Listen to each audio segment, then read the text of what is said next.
नमस्कार, आप देख रहे हैं न्यूज़ वन इंडिया। मैं हूं आपके साथ राजेश कुमार। बुलेटिन की शुरुआत बड़ी खबर के साथ करेंगे। लखनऊ से खबर है, जहां जीआईएस 2023 को लेकर यूपी सरकार पूरी तरह से एक्टिव है और यूपी के मंत्रियों का विदेश दौरा है। Belgium, UAE, Canada, America UP में निवेश करेगा। यानी ये वो देश है जो उत्तर प्रदेश में निवेश करेंगे। यहां के उद्योगपति और लॉजिस्टिक, कृषि समेत कई क्षेत्रों में निवेश का प्रस्ताव आया है। मुख्यमंत्री ने 10 लाख करोड़ के निवेश का लक्ष्य रखा है और मंत्री नंदगोपाल नंदी और जितिन प्रसाद ने एमओयू साइन किया है। जेमिनी क्रिएशन के साथ 200 करोड़ का एमओयू साइन हुआ है, जबकि जेमिनी काशी में प्लास्टिक रिसाइकलिंग प्लांट की स्थापना करेगा। और यूएई से यूपी को 20,000 करोड़ रुपए का आशय पत्र मिला है। यमुना एक्सप्रेसवे पर दक्षिण कोरिया करेगा निवेश और 2,500 करोड़ से टेक्सटाइल मशीनरी यूनिट की स्थापना होगी। तो उत्तर प्रदेश में निवेश को बढ़ावा देने के लिए, निवेशकों को आकर्षित करने के लिए और निवेश लाने के लिए योगी सरकार एक के बाद एक कदम कई उठा रही है। और अब विदेशों में भी ये प्लानिंग थी कि उत्तर प्रदेश के मंत्री और अधिकारी जो हैं वो अलग अलग देशों का दौरा करेंगे, वहां के उद्योगपतियों को ये भरोसा देंगे कि उत्तर प्रदेश सबसे सुरक्षित है निवेश के लिहाज से और अब निवेश आने लगा है। खबर प्रयागराज से, जहां मां श्रृंगार गौरी की नियमित पूजा की मांग का मामला है और हिंदू पक्ष की तरफ से लगातार दूसरे दिन सुनवाई हुई। ज्ञानवापी को वक्फ बोर्ड की संपत्ति बताने पे विरोध दर्ज किया गया और हिंदू पक्ष ने वक्फ बोर्ड की संपत्ति बताने पे विरोध दर्ज कराया है। वक्फ बोर्ड के मुद्दे पर ही हिंदू पक्ष ने आज कोर्ट में अपनी दलील रखी और आज भी मामले में दोपहर 3:30 बजे से हाई कोर्ट में सुनवाई होगी।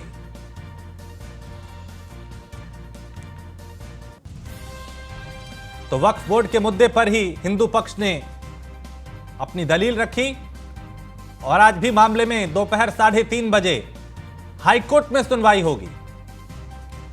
तो श्रृंगार गौरी की नियमित पूजा की मांग का यह मामला, जिसमें हिंदू पक्ष की तरफ से लगातार दूसरे दिन सुनवाई हुई और ज्ञानवापी को वक्फ बोर्ड की संपत्ति बताने पर विरोध दर्ज कराया गया। हिंदू पक्ष ने वक्फ बोर्ड की संपत्ति बताने पे अपना विरोध दर्ज कराया है और वक्फ बोर्ड के मुद्दे पर ही हिंदू पक्ष ने आज कोर्ट में अपनी दलील रखी। 3:30 बजे हाई कोर्ट में इस मामले की सुनवाई होगी। तो श्रृंगार गौरी की नियमित पूजा की मांग का यह मामला है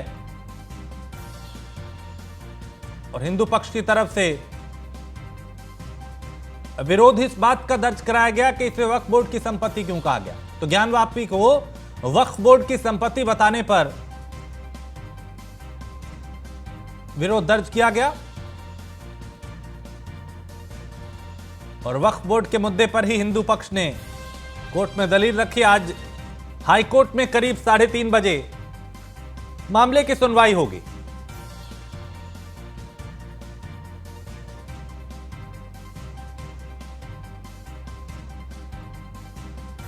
तो हिंदू पक्ष की तरफ से लगातार दूसरे दिन भी कई तरह की दलीलें दी गई। आज एक बार फिर दोपहर 3:30 बजे हाई कोर्ट में सुनवाई होगी और ज्ञानवापी को वक्फ बोर्ड की संपत्ति बताने पे विरोध दर्ज किया गया। विवेक हमारे संवाददाता इस खबर पे ज्यादा जानकारी के साथ। विवेक, ज्ञानवापी को वक्फ बोर्ड की संपत्ति बताने पे हिंदू पक्ष ने विरोध दर्ज किया, आज एक बार फिर सुनवाई होनी है। इस मामले में अब तक क्या क्या हुआ और आज क्या उम्मीद? जी बिल्कुल, जिस तरीके से कोर्ट ने दोनों पक्षों की दलीलों को अच्छे तरीके से सुना है और आज दोपहर 3:30 बजे का वक्त मुकर्रर किया गया है कि सिर्फ सुनवाई होगी। सुनवाई के बाद जो तथ्य निकलकर सामने आएंगे उसके आधार पर ही कोई बात आगे कही जा सकती है। हालांकि जिस तरीके से उनकी अर्जी को खारिज किया गया था और उनकी हिंदू पक्ष के लोगों की अर्जी को यहाँ पर एक्सेप्ट किया गया था सुनवाई के लिए, उसके बाद से लेकर कई बार कोर्ट में इसकी सुनवाई हुई है, लेकिन अभी तक किसी तरीके का कोई निष्कर्ष नहीं निकल पाया है। आज जो हिंदू पक्ष के वकील है उनसे हमारी बात हुई है, उन्होंने कहा निश्चित तौर पर आज कुछ अहम फैसला आने वाला है। कोर्ट कुछ न कुछ सुनवाई के बाद कोई न कोई फैसला निकल कर सामने आएगा जिससे स्थितियां और भी स्पष्ट हो पाएंगी। चलिए विवेक, आप नजर बनाए रखिए, बहुत शुक्रिया फिलहाल जानकारी के लिए। तो आज दोपहर 3:30 बजे हाईकोर्ट में इस मामले की सुनवाई होगी और श्रृंगार गौरी की नियमित पूजा की मांग का यह मामला है।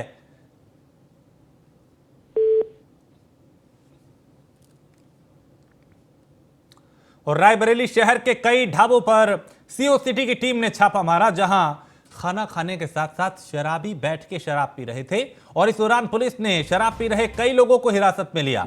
यह छापेमारी विराट ढाबे में सीओसीडी की टीम ने किया और कई जगह इस तरह की छापेमारी की गई जहां पे लोग शराब पीते दिखाई दिए, यानी जहां पे परमिशन नहीं थी, इजाजत नहीं थी, जहां सिर्फ खाने की इजाजत थी वहां पे शराब परोसी जा रही थी, शराब पी जा रही थी और कई लोगों को पुलिस ने हिरासत में लिया है।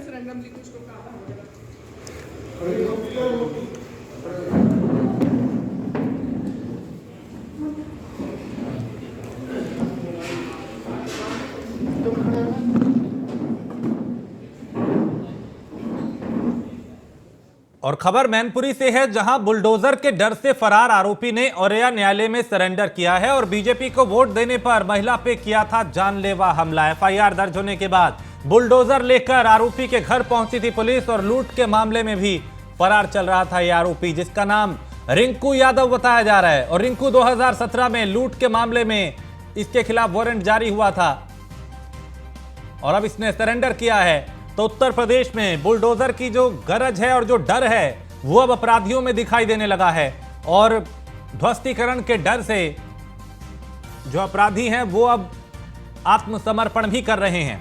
तो बुलडोजर के डर से फरार आरोपी ने औरैया न्यायालय में सरेंडर किया है और बीजेपी को वोट देने पे महिला पर जानलेवा हमला किया था।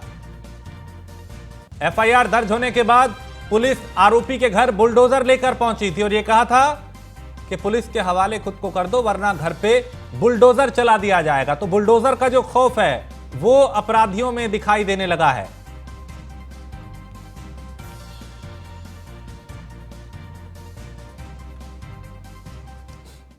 और रायबरेली के महाराजगंज क्षेत्र के रबना मजरे गांव में अचानक आग लगने से हड़कंप मच गया। घरों में आग लगने के बाद मौके पर ग्रामीण इकट्ठा हो गए और आग बुझाने की कोशिश की। ग्रामीणों ने पुलिस और दमकल विभाग को सूचना दी। मौके पर पहुंची दमकल विभाग की टीम ने काफी मशक्कत के बाद आग पर काबू पाया। लगभग 60,000 का नुकसान इस आग में हुआ। जिला प्रशासन के कई आलाधिकारी भी यहां पे पहुंचे। आग कैसे लगी ये जांच का विषय है, जांच की जा रही है।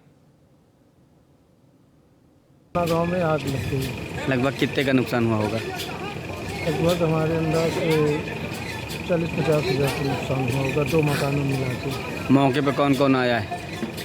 मौके पे फायर ब्रिगेड वाले आए और लेखपाल साहब आए, तहसीलदार साहब आए और पुलिस विभाग भी आया।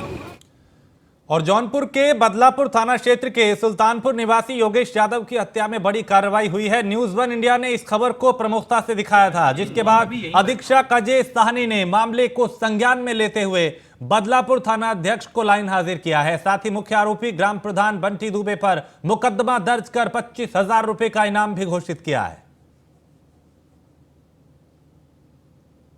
दिनांक 12 दिसंबर की रात 9 बजे एक फायरिंग की घटना में गोली लगने से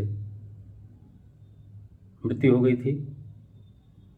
इस प्रकरण में परिजनों की तहरीर पर अभियोग पंजीकृत हुआ था। दिनांक 13 दिसंबर को मृतक योगेश यादव का पोस्टमार्टम हुआ था और आज दिनांक 14 दिसंबर को अपराह्न 5 बजे मृतक के परिजनों के द्वारा उनका अंतिम संस्कार पिलखिशा घाट पर कर दिया गया है।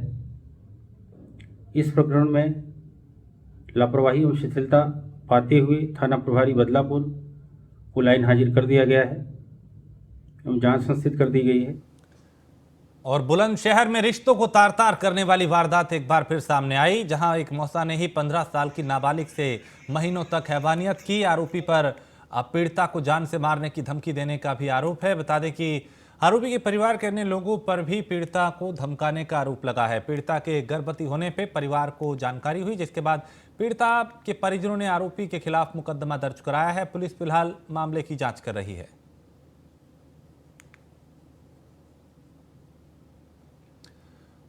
और मेरठ में ट्यूशन पढ़ के घर लौट रहे 10वीं के छात्र को बंधक बना के बेरहमी से पिटाई की गई और गंभीर रूप से छात्र घायल हुआ। सूचना पर पहुंची पुलिस ने दबंगों से छात्र को छुड़वाया, मेडिकल कराने के लिए सीएचसी में भर्ती कराया। गंभीर हालत में छात्र को मवाना से मेरठ जिला अस्पताल रेफर किया गया।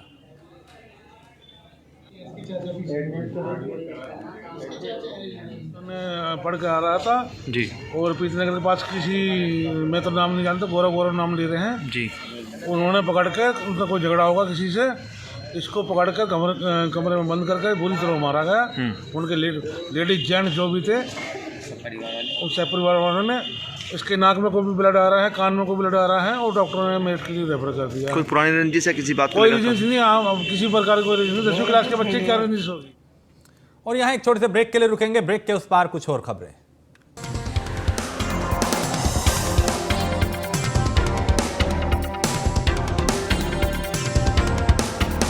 और खबर नोएडा से, जहां पुलिस और बदमाशों के बीच में मुठभेड़ हुई है। पिछले कई दिनों में कई बदमाशों के साथ यहां पे पुलिस की मुठभेड़ हुई और पुलिस की मुठभेड़ में रेप का आरोपी गिरफ्तार हुआ है। 4 साल की मासूम के साथ आरोपी ने रेप किया था और थाना फेज 2 पुलिस की मुठभेड़ में आरोपी को गोली लगी। आरोपी के पास से तमंचा और कारतूस भी बरामद किया गया है। पिछले कई दिनों में कई एनकाउंटर हुए जिसमें कई बदमाशों को ढेर किया गया, कईयों को सलाखों के पीछे पहुंचाया गया और कईयों ने खुद आत्मसमर्पण कर दिया। मंशा अपराध और अपराधियों पर लगाम लगाने की है। थाना फेज 2 पर एक सूचना कल प्राप्त हुई थी कि एक माइनर है जिसके साथ एक व्यक्ति प्रमोद दास, जो कि उनका पड़ोसी है, ने रेप किया है। इस सूचना पर तत्काल अभियोग पंजीकृत हुआ और जो अभियुक्त है वो इसमें फरार हो गया था। उसकी गिरफ्तारी के लिए तत्काल टीमों का गठन किया गया था। आज सुबह हमारे पास सूचना थी कि 83 मेट्रो स्टेशन के पास ये अभियुक्त का मूवमेंट है, जिसको घेरने का प्रयास किया गया। घेरने में इसको दौरान पुलिस मुठभेड़ अरेस्ट किया गया है। घायल अभियुक्त को अस्पताल भेज दिया गया है। पूरे प्रकरण में बाकी विधिक कार्रवाई प्रचलित है। तो 4 साल की मासूम के साथ हैवानिया से इसकी थी इस हैवान ने और अब पुलिस मुठभेड़ में इसके पैर में गोली लगी, इसे गिरफ्तार किया गया। थाना फेज 2 पुलिस ने इसे शिकंजे में लिया है।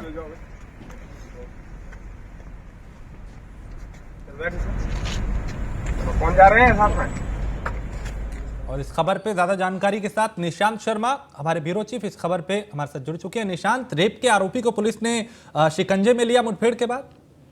हाँ, देखिए, कहीं ना कहीं ये देखा जाए, जिस तरीके से 4 साल की मासूम के साथ इसने दुष्कर्म किया और दुष्कर्म करने के बाद फरार हो गया। हालांकि इसके खिलाफ पुलिस लगातार इसकी तलाश कर रही थी।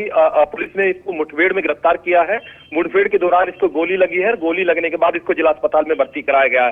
हालांकि इसका आपराधिक इतिहास भी पुलिस जो है जांच कर रही है। लेकिन सबसे बड़ी बात है कि जिस तरीके से ये रेपिस्ट के साथ ये पुलिस की मुठभेड़ हुई है, थाना फेज 2 पुलिस ने ये मुठभेड़ में इसको गिरफ्तार किया है। इसके पास से एक तमंचा बरामद किया गया है, कारतूस बरामद किए गए हैं। इसका आपराधिक इतिहास भी पुलिस खंगली कर रही है। लेकिन कहीं ना कहीं देखा जाए कि जिस तरीके से पुलिस की मुठभेड़ हुई है, वो मुठभेड़ के दौरान इसको गिरफ्तार किया। पुलिस की एक बड़ी कामयाबी देखी जा रही है।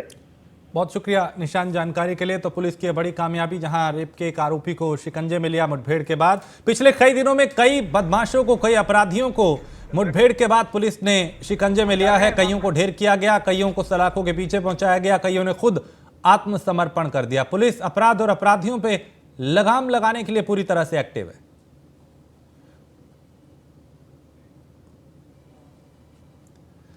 खबर बरेली से है, जहां एसबीआई के अफसरों पर किसान ने ठगी का आरोप लगाया है और किसान ने 60,000 रुपए की ठगी करने का बैंक अफसर पर आरोप लगाया है। शिकायत के बाद भी कहीं कोई कार्रवाई नहीं हुई। फरीदपुर थाना क्षेत्र के एसबीआई बैंक का यह मामला है, जहां बैंक के ही एक अधिकारी पे किसान ने ठगी का आरोप लगाया है। 60,000 रुपए ठगने का आरोप लगाया है और शिकायत के बाद भी किसान का यह आरोप कि कहीं कोई कार्रवाई नहीं हुई। और खबर मेरठ से है, जहां रिया की दादी से कुंडल लूटने वाले बदमाश पर गैंगस्टर की कार्रवाई होगी और गैंगस्टर एक्ट की कार्रवाई के बाद संपत्ति भी जब्त करेगी पुलिस। और मोदीपुरम के शिवम और सचिन ने बहादुर रिया की दादी से कुंडल लूट की वारदात को अंजाम दिया था। ये वारदात कुछ दिन पहले की है, जब कैमरे में कैद हुई थी, जहां कैसे एक बहादुर बिटिया ने 2 बदमाशों से वो भिड़ गई थी जो उसकी दादी के कुंडल लूट के फरार हो रहे थे। उनकी बाइक को गिराया, उनको पकड़ने की कोशिश की और आगे मुठभेड़ में ये दोनों बदमाश पुलिस के हत्थे लगे थे, इन्हें पकड़ा गया था। अब गैंगस्टर एक्ट के तहत कार्रवाई होगी।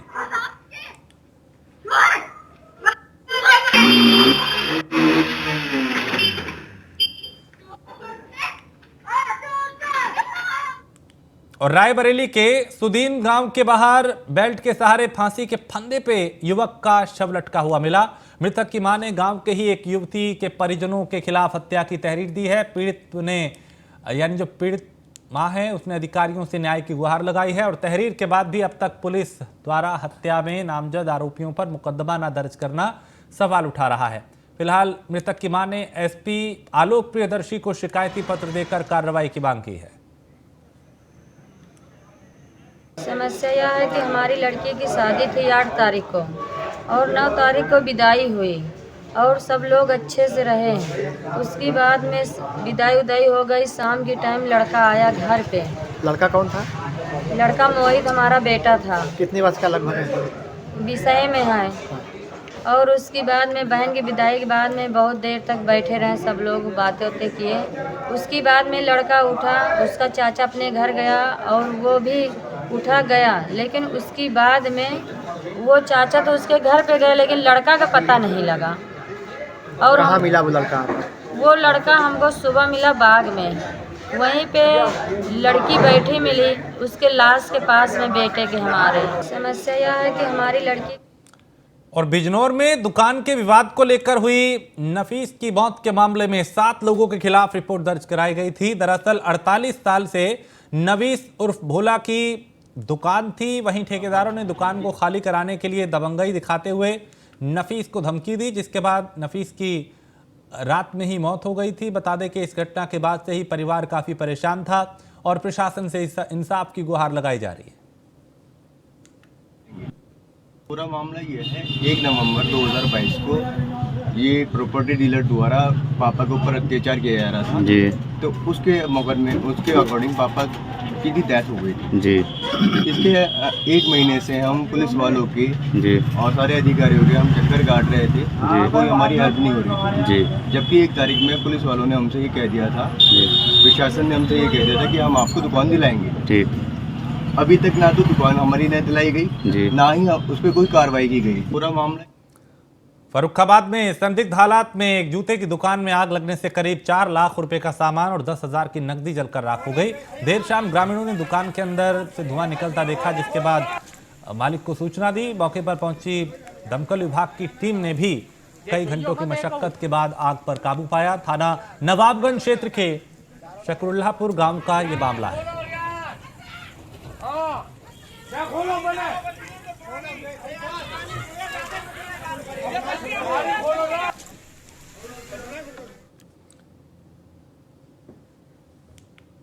और खबर लखनऊ से है, जहां एक डीसीएम आग का गोला बन गई और ट्रक पेट्रोल पंप पे खड़ी डीसीएम में आग लगी है। ये देखिए तस्वीर है जिसमें एक वाहन जो है वो किस कदर आग के गोले में तब्दील हो गया। कितनी भयानक और भयंकर आग लगी है, इस तस्वीर को देख के अंदाजा लगाया जा सकता है। चंद मिनटों में पूरा ये जो ट्रक है वो जलकर खाक हो गया। पेट्रोल पंप पे तैनात जो कर्मचारी थे उनमें हड़कंप मच गया।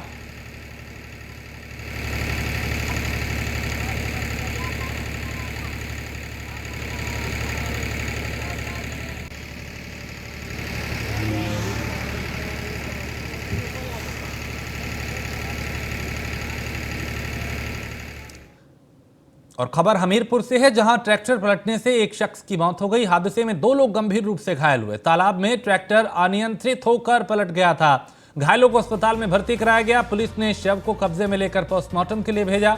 सुमेरपुर थाना इलाके का यह मामला। तो ट्रैक्टर पलटने से एक शख्स की मौत हुई जबकि 2 लोग घायल हुए। घायलों को तुरंत नजदीकी अस्पताल में भर्ती कराया गया।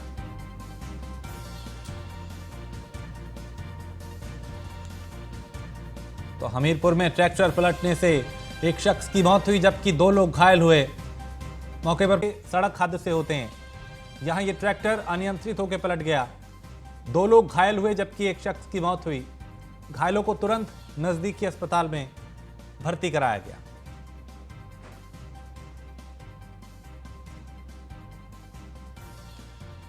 हमीरपुर में शादी समारोह में गैस सिलेंडर ब्लास्ट से बड़ा हादसा हुआ, जहां 22 लोग झुलस गए और 12 लोग गंभीर रूप से घायल हुए।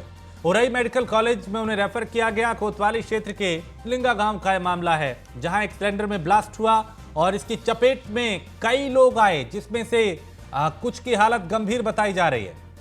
हादसे में 22 लोग झुलस गए और 12 लोग गंभीर रूप से झुलसे। कोतवाली क्षेत्र लिंगा गांव का यह मामला, जहां एक गैस सिलेंडर में ब्लास्ट हुआ और इस ब्लास्ट में कई बच्चे, महिलाएं और कई लोग इसकी चपेट में आए। करीब 22 लोग झुलस गए, जिसमें से 12 की हालत नाजुक बताई जा रही है।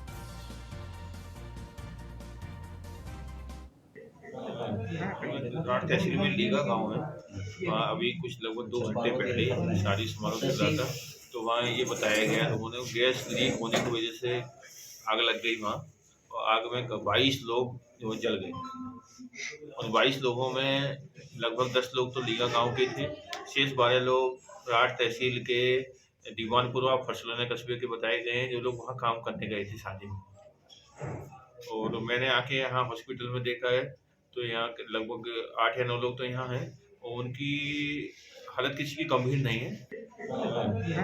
राठ तहसील में लीगा गांव है, वहाँ अभी कुछ। और खबर लखनऊ से, जहां समाजवादी पार्टी मनाएगी चौधरी चरण सिंह की जयंती और 23 दिसंबर को किसान दिवस के रूप में उनकी जयंती मनाई जाएगी। समाजवादी पार्टी के प्रमुख अखिलेश यादव ने पार्टी के सभी जिला अध्यक्षों को निर्देश दिया है। चौधरी चरण सिंह की जयंती पर उनके योगदान की चर्चा होगी, उनके जीवन पे प्रकाश डाला जाएगा, उनके बताए रास्ते पर चलने का आह्वान किया जाएगा।